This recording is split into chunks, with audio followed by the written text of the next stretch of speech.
그래서 오늘은 주주 친화 인덱스가 무엇이고 왜 만들었고 어떻게 평가하는 건지 그리고 향후에 또 어떤 일이 있을 것인지를 좀 설명하는 자리를 갖고자 합니다. 저는 우리 주주들이 이제는 어떤 기업이 정말 주주들에게 말 그대로 좋은 기업인지 주주 친화 기업인지를 알 수 있는 하나의 지표로 좀 알리고 싶었어요. 그래야 그것을 보고 투자할 수 있는 이제 좌표를 삼을 수 있고요. 실제 여러분들 현재 네이버 뉴스 들어가서 주주 친화 인덱스 한번 쳐보세요. 주주 친화 기업. 저희 이미 지표를 가지고 몇몇 기업들이 홍보를 하기 시작했습니다. 네. 자기네들은 이렇게 우리 주주 친화적이다라고 그렇죠. 얘기하는 건데, 근데 광고비 안 내시더라고요. 광고비 안 내고 그냥 막 써먹고 있습니다. 막 써먹고 있는데 이거 저희 노가다에 생 노가다였어요 정말. 예.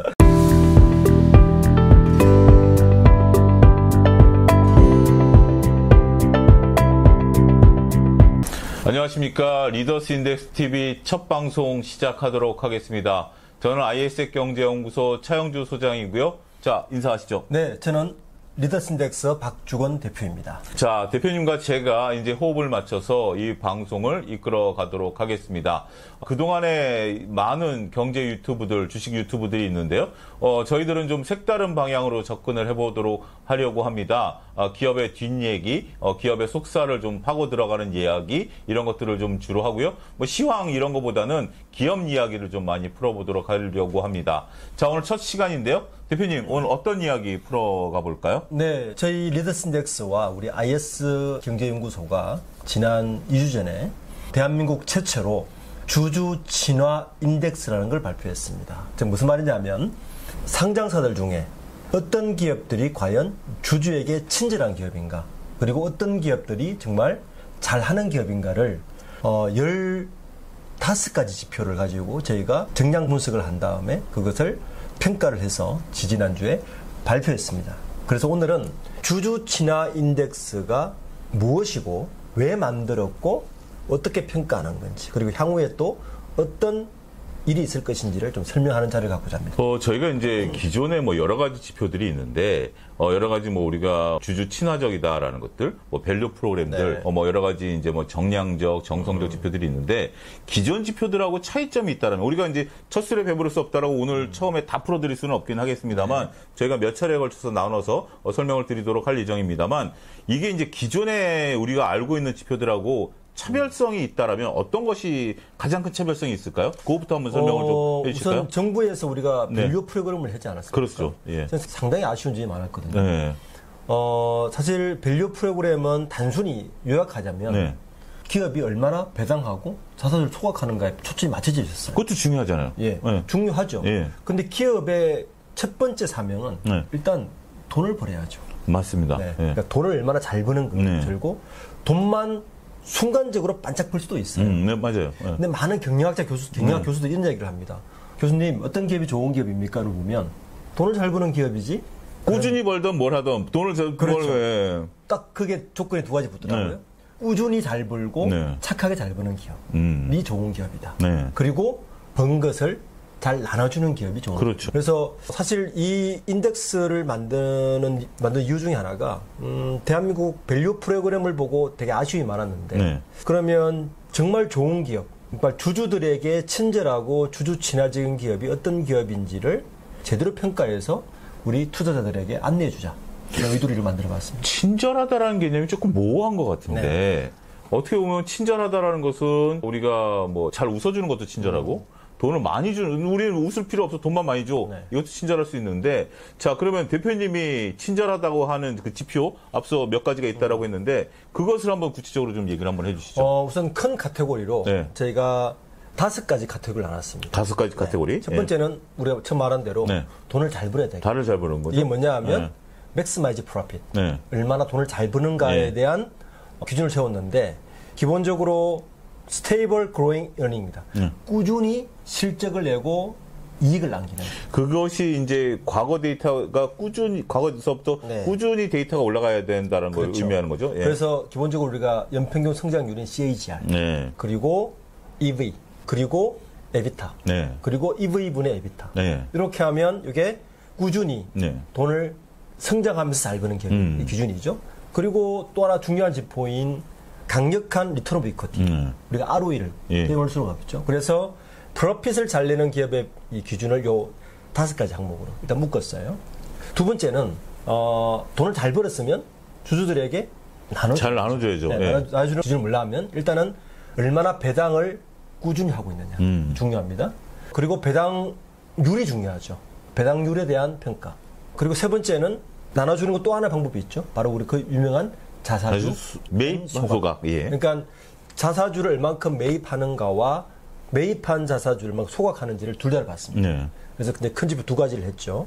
그 다음에 돈을 잘 버는데 막 쓰는 기업이 있어요. 그래서 미니마이즈 익스펜스. 그러니까 돈을 잘 쓰는 기업.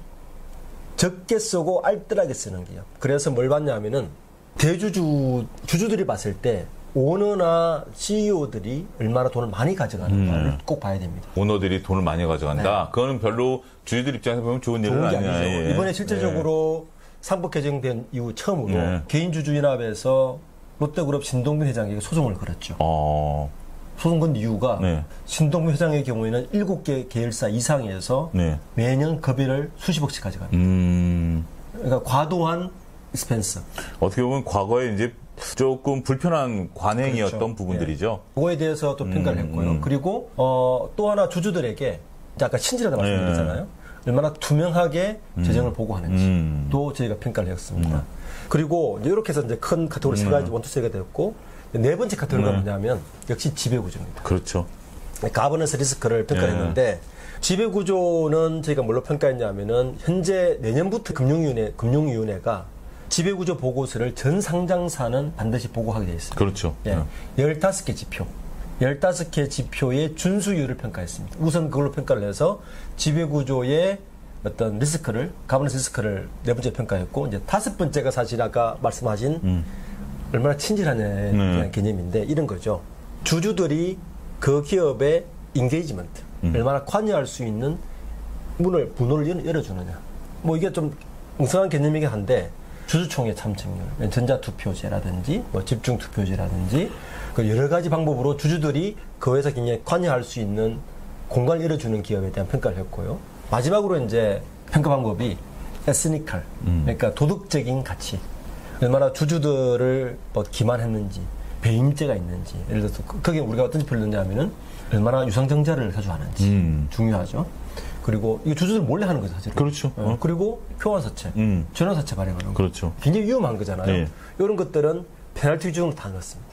이렇게 해서 큰 카테고리로 5가지. 그러니까 얼마나 돈을 잘 벌고 꾸준히 버는지, 그리고 얼마나 잘 번 돈을 나눠주는지, 돈을 적게 쓰는지, 그리고 지배구조는 투명한지, 마지막으로 주주들에게 정말 친절한 건지, 그리고 주주들을 배반하는 행위를 하지 않았는지, 이렇게 해서 5가지 큰 카테고리당 각각의 지표를 넣어서 15개 지표로 제가 평가를 했습니다. 이게 어떻게 보면 이제 시청자분들께서 이런 생각을 하실 거예요. 듣고 보니 굉장히 훌륭한 지표고 여러 가지 우리에게 필요한 지표다. 오늘 이제 우리가 다 이제 말씀드릴 수는 없겠습니다만 이제 첫 시간이니까 이 개념 이제 정립으로 들어가는데 이런 생각이 또 드실 거예요. 합리적인 시청자분들께서는 근데 일부 좀 듣다 보니까 뒷부분으로 갈수록 좀 모호한 부분들이 좀 있네라는 부분들인데 이 모호성을 우리가 이제 평가를 할 때 평가라는 것은 객관성이 있어야 되는 거 아니겠습니까? 네. 근데 우리가 이제 뭐 여러 가지 말씀하신 것처럼 증자를 한다라든지 아니면 어떻게 주주를 참여했다라든지 이런 것들이 객관적으로 보이긴 하지만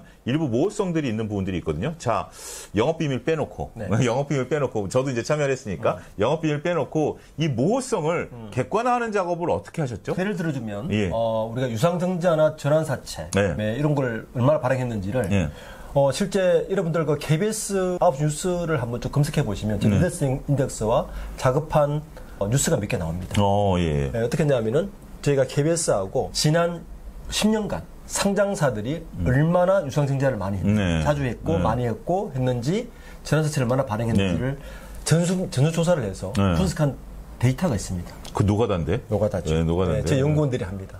그래서 그런 데이터를 기초로 상장 A라는 상장사는 지난 10년간 유상증자 몇 번 했어. 전환사채 몇 번 발행했어. 그러니까 데이터를 전부 분석해서 요 인덱스에 녹였습니다. 그러니까 그거를 다 이제 데이터화해 뽑아가지고 그렇죠. 그 데이터를 수치화해가지고 그 수치화는 이제 우리 영업비밀이니까 수치화해가지고 그거를 이제 점수화했다라든지 수치화해가지고 그거를 이제 우리가 인덱스를 만들어서 이번에 우리가 이제 이것을 주주친화 인덱스를 만들었다 이렇게 되는 거죠. 네. 자, 그러면 이제 우리가 이제 앞으로 향후에 이제 서너 차례에 걸쳐서 이 인덱스를 좀 풀어드릴 예정입니다. 오늘 첫 시간이니까 인덱스에 대한 개념인데 그러면 오늘 첫 시간을 마무리하면서 이렇게 하죠. 이 인덱스를 어디에 활용하려고 만드셨는지 그걸 얘기하면서 오늘 첫 시간 한번 좀 마무리해 보시죠. 첫 번째는 저는 우리 주주들이 이제는 어떤 기업이 정말 주주들에게 말 그대로 좋은 기업인지 주주 친화 기업인지를 알 수 있는 하나의 지표로 좀 알리고 싶었어요.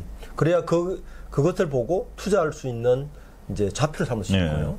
미국의 경우에는 사실은 이런 인덱스를 가지고 ETF 되게 많이 만듭니다. 해외에도 이런 사례가 있나요? 미국은 있습니다. 네. 그래서 저는 이 데이터를 가지고 꾸준히 내다보면 주주친화 ETF 같은 거 만들 수 있을 것 같아요.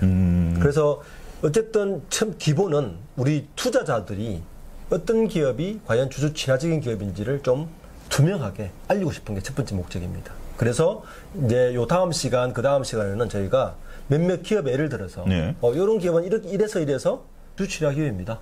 라고 설명드릴 겁니다. 실제 여러분들 현재 네이버 뉴스 가서 주주친화 인덱스 한번 쳐보세요. 주주친화 기업. 저희 이미 지표를 가지고 몇몇 기업들이 홍보를 하기 시작했습니다. 자기네들은 이렇게 우리 주주친화적이다라고 얘기하는 건데, 근데 광고비 안 내시더라고요. 광고비 안 내고 그냥 막 써먹고 있습니다. 막 써먹고 있는데 이거 저희 노가다에 생노가다였어요 정말.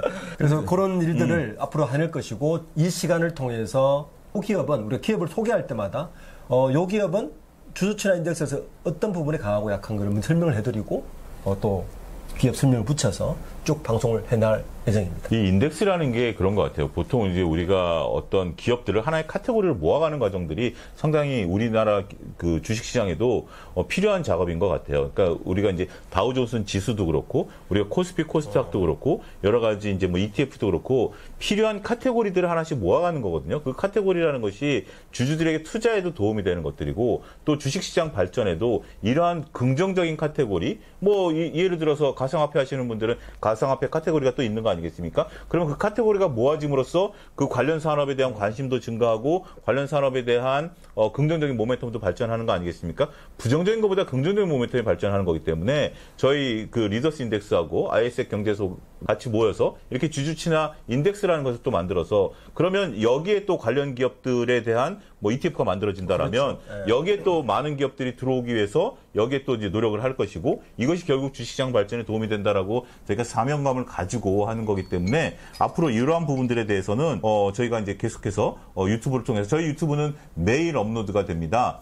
그렇기 때문에 앞으로 기회가 될 때마다 이 주주친화 인덱스를 한번 좀 풀어가 보도록 하겠고요. 오늘 첫 시간이기 때문에 이 인덱스에 대한 기본적인 개념을 좀 설명드리면서 오늘 첫 번째 시간 마치도록 하고요. 저희는 다음 시간에는 또 다른 주제로 찾아뵙도록 그렇게 하겠습니다. 처음 저희가 이제 시작하는 거기 때문에 여러분들의 성원이 필요합니다. 좋아요, 구독, 알람 설정 부탁드리도록 하겠습니다. 감사합니다. 감사합니다.